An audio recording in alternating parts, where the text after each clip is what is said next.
اللہ کے رسول صلی اللہ علیہ وسلم کا ایک فرمان آپ کے سامنے رکھ کے بات ختم کرتا ہوں۔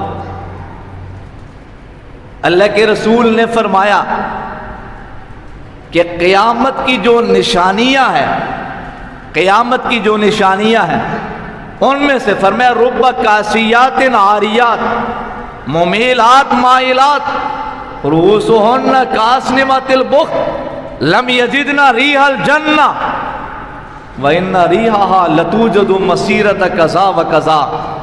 میرے نبی نے فرمایا بہت ساری خواتین ہوں گی، وہ اپنے حساب سے سمجھیں گی کہ ہم نے لباس پہن لیا، لیکن فرماتے عاریات اسلام کی نظر میں یہ لباس والی نہیں، بے لباس ہے۔ یہ غور سے سنیے گا، غور سے سنیے گا، اور اپنے معاشرے اپنے گھر کی اصلاح کی نیت سے سنیے گا۔ سب ہماری بیٹیاں ہیں، سب ہماری بہنیں ہیں، ہمیں سمجھانا ہوتا ہے، ہمیں انہیں سمجھانا ہے، اور ہم نہیں سمجھائیں گے تو ہماری گرفت ہو جائے گی، اللہ کی ہماری پکڑ ہو جائے گی۔ فرمایا لباس اس انداز سے پہنیں گی کہ حقیقت میں بے لباس ہے، کہ یہ آستین یہاں تک آگے بازو ننگا، کہ اس قدر تنگ لباس جسے پہن کر لوگوں کے سامنے آئے تو شرم آئے،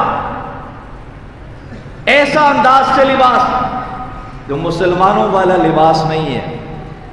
نمبر 2، ایک تو یہ مسئلہ ہے لباس کا مسئلہ۔ نمبر 2، رؤوسہن کاسنمۃ البخت، لباس بھی ایسا، پھر بالوں کا فیشن بھی ایسا جیسے اونٹ کا کوہان ہے، اس انداز سے بنا کے۔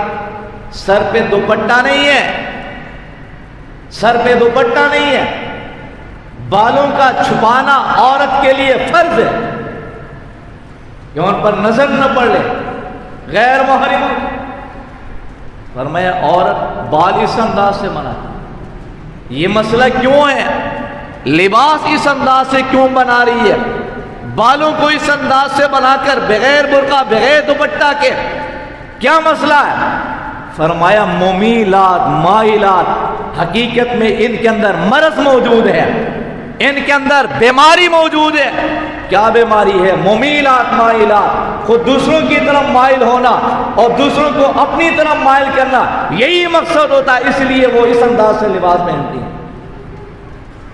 اور اگلی بات، کتنی بڑی وعید کی بات میں سنا رہا ہوں، اور میں اپنی بات نہیں، مسلم کی حدیث سنا رہا ہوں، مشکات میں بھی موجود ہے، اور اچھی طرح سن کر جائیے۔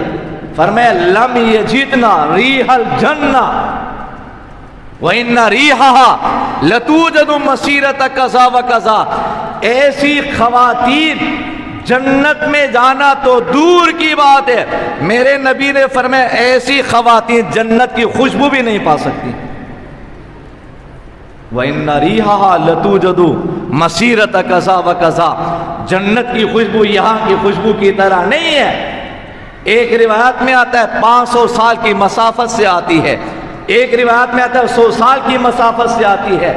اتنی شاندار خوشبو جو 500 سال کی مسافت سے آتی ہے، لیکن فرمایا ایسی خواتین جنت کی خوشبو سے بھی محروم ہیں۔ کیا ہم چاہتے ہیں کہ ہماری خواتین بھی جہنم میں جائیں؟ یقیناً ہم میں سے کوئی بھی نہیں چاہتا ہے۔ میری ذمہ داری تھی بتانا، اور نبی کا فرمان ہے، کوئی آر کی بات نہیں ہے، اپنی خواتین اپنی بہنوں اپنی بیٹیوں پر نظر رکھنا، ان کی اصلاح کرنا، ان کی عزت و آبری کا تحفظ کرنا، یہ ہم سب کی ذمہ داری بنتی ہے۔